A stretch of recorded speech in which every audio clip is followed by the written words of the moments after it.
Сәлеметсіздер ме? Бүгінгі өтілетін тақырыбымыз бұрыштарды өлшеу және салу, сонымен қатар транспортер деген оқу құралымен танысатын боламыз. Айтқанымыздай, транспортер деген осындай оқу құралы бізде істететін сызғыштардың бір түрі.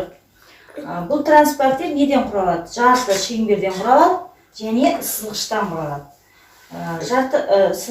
Осы транспортердің немесе жарты шеңбердің центрі мына сызғыштың бойында штрихталып белгіленген центр бар осы жер. Ал жарты шеңбердің өлшемі 0 градустан бастап 180 градусқа дейінгі өлшемдермен белгіленген. Әрбір шкала ол 1 градустан тұрады.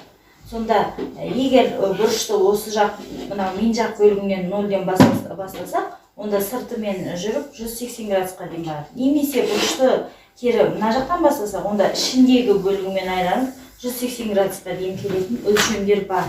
Біз осы құралдың көмегімен салынып тұрған бұрыштың неше градус екенін өлшемін таба аламыз. Немесе берілген градусқа сәйкес біз бұрыштарды осы құралдың көмегімен сала аламыз. Сонымен мен дайындап қойған екі түрлі бұрышты, біреуі көріп тұрғандарыңыздай төбесі мен жағында тұр, екіншісінікі керісінше бір-біріне қарап тұр, екі бұрыш. Осыны қалай өлшейміз? Бұл жерде біз бұрышты өлшеу керекпіз. Сонымен бірінші осы бұрышқа тоқталайық. Өлшейік, неше градус екен өлшем бірлігі. Өлшеу үшін алдымен жаңа айтқандай транспортердің центрі бар. Центрі бізде мына бұрыштың бас нүктесіне келеді. Төбесіне келтіріп, ал астыңғы бөлігі бұрыштың қабырғасы ғой. Соны біз жаңағы транспортердің сызғыш бөлігімен беттестіретін боламыз. Соны беттескеннен кейін біз осы жақтан, міне, бұл төбесі осы жақта тұр ғой, бұл қабырғасы. Осыдан бастап, 0-ден басталады. Арғай жүріп отырып, жаңағы А бұрышы қайда келеді, сол жерге тоқтаймыз. Сөйтсек, ол бізде 40 градустың шамасына келіп тұр, 0-мен ішінен бастадық қой. Сонда 40 градусқа келіп тұр екен. Сонда бұл бұрышымыздың градустық өлшемі 40 градус. Ішіне осылай көрсетіп кетуге де болады. Немесе осы бұрыштың өлшемін бұрыш А, О, Б тең 40 градус деп көрсетуге болады.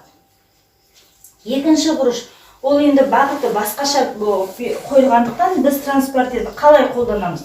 Бағанағыдай, алғашқыдай осылай қоя алмаймыз, себебі төбесі мына жақта қалып кетті. Сол үшін біз центрді төбе қайда бар, сол жерге апарып қойып аламыз. Төбесі бар мына жерде.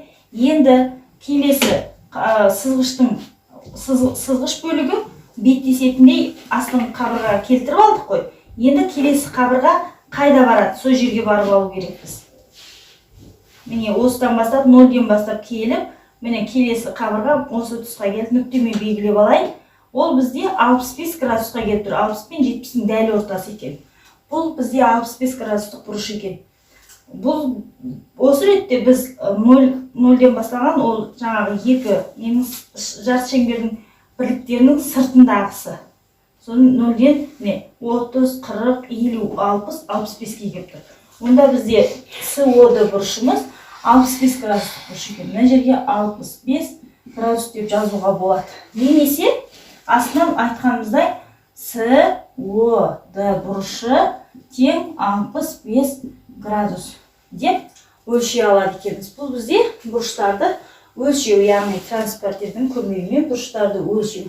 Енді келесі дайын бұрыш берілсе, біз оны қалай саламыз, соған тоқталатын боламыз. Егерде бізге 120 градус берілсе, 120 градустық бір АОБ бұрышын сал десе, есептің шарты. Онда біз бірінші есептің шартында айтады. А, О, Б бұрышы тең 120 градус. Бізге осы бұрышты сал дейді. Ондай болса, аламыз транспортерді дәптерімізге ыңғайлап қоямыз. Сызғыш бөлігін бар жерден алдымен біз дәл транспортердің центрі тұрған жерді бас нүкте белгілеп аламыз. Содан кейін астыңғы сызғыш бөлігінен сызып аламыз. Бұл бізде АО бұрышының бір қабырғасын сызып алдық. Дайын болды. Енді келесі міне қабырғасын сызып алдық. Бас нүктесі бар, төбесі. Енді 120 градус қайда, соны тауып алу керекпіз. Біз мына жақтан бастап тұрмыз ғой. Онда 0-ден бастайық. 0, 10, 20, 30, 40 осылай кетіп 90-ға келдік. Ары қарай тағы бізге 20 керек. 100, 110, 120 деген жерді барып белгілейміз нүктемен. Точка қоямыз, нүкте. Қойып алдық. Енді сызғышымызды аламыз. Жаңағы төбесіндегі нүктемен белгілеп алған 120 градус нүктені қосатын кесінді жүргіземіз. Міне жүргіздік. Енді барып әріптермен белгілейміз. Төбесі бізде О, ал мынау қабырға Б болсын, мынау бізде А болсын.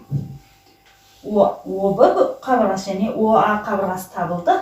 Бізде осы жердегі бұрыш 120 градус. Сал деген бұрышты біз осылай салып шығара аламыз.